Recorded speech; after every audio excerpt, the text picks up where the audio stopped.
Welcome back to TalkStream. I'm Lucy, and today we're diving into this shutdown saga that's got 730,000 federal workers showing up to work without pay, with so many consequences rippling through everyday life. Yeah, it's a crazy situation. I mean, the idea that essential workers, TSA folks, air traffic controllers, border agents, they're on duty and out here without their paychecks, it's almost surreal. Exactly. And what's wild is that the shutdown isn't some random glitch. It's down to a tangle that started with a funding fight over healthcare subsidies, specifically those Affordable Care Act provisions. Congress Yeah, just can't seem to bridge the gap with their continuing resolution attempts. right. I mean, it sounds almost like a tug of war where no one's really looking out for the people caught in the middle. And while politicians are duking it out over policy, regular Americans are feeling the pinch in a very immediate way. Absolutely. And think about it. While the federal government's kind of in pause mode, the country isn't pausing. Flights are still taking off, security is still happening, and sometimes that means the systems can barely hold together. The shutdown has a huge ripple effect. Yeah, for sure. And it's not just about the workers. When you have food assistance programs delaying, contractors not getting back pay, and even local businesses around military bases losing some of their foot traffic, it's a domino effect on, the whole economy. Right. And here's something that really gets under my skin. The setup seems to favor political drama over actual solutions. I mean, both sides seem to be clinging to this idea that if they don't give in, the other party will be blamed worse. It's Yeah, like that's they're playing out frustrating. a script where public pressure eventually forces a resolution, but meanwhile, it's regular people paying the price. I hear you on that. And one thing I was curious about, you mentioned that while most federal employees eventually get their back pay, a lot of contractors, they might never see a dime. That seems incredibly unfair. Would you say that's a direct consequence of the way these deals are structured? Absolutely. It's like you've got this well intentioned idea that everyone should be, taken care of, but then the rubber hits the road and it's the lowest paid folks, the janitors, cafeteria staff, maintenance crews, who get left behind because their contracts don't have the same protections. Right. It's a harsh reality that comes out in these shutdowns. Yeah, and it also exposes the whole, systemic issue in how we value different types of work.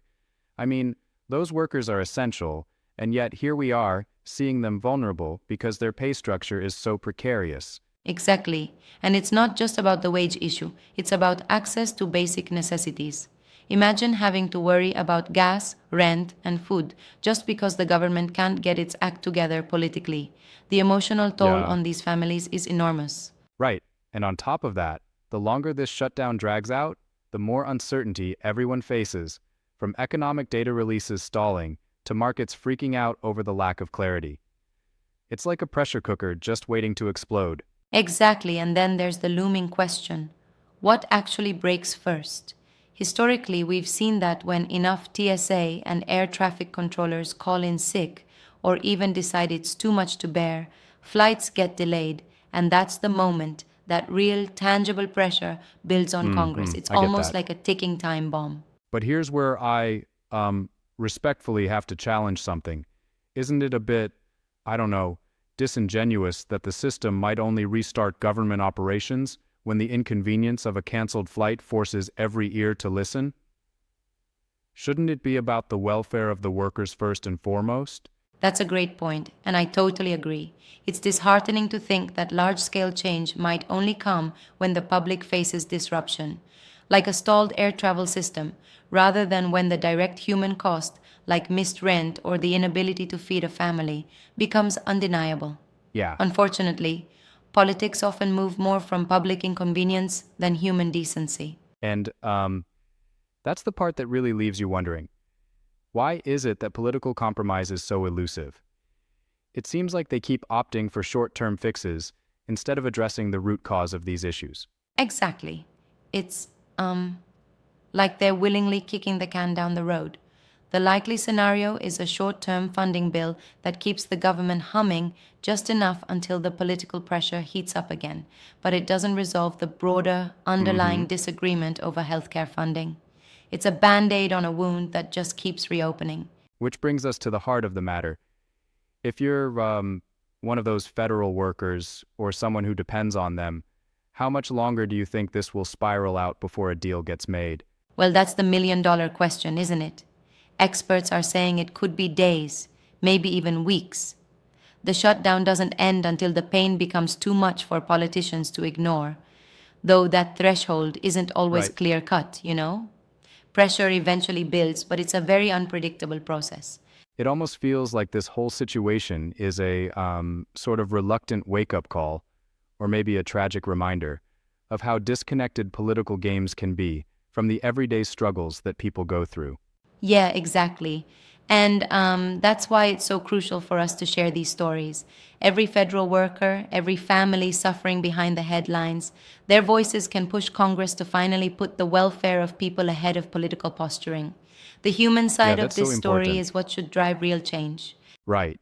And if you're listening, whether you're directly affected or you know someone who is, sharing your story might just be the pressure needed to tip the scales.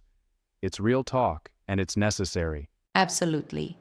And as we keep monitoring the situation, we hope that Congress can see beyond their power struggles and recognize that at some point, enough people will say, enough is enough. Until then, it's about keeping the conversation honest and the Yeah, pressure constant. couldn't agree more.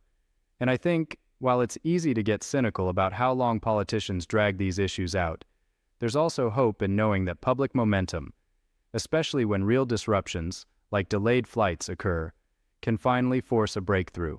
Exactly. It's all about those moments that force everyone to take a hard look at what's really at stake. So, for our listeners, keep sharing your experiences.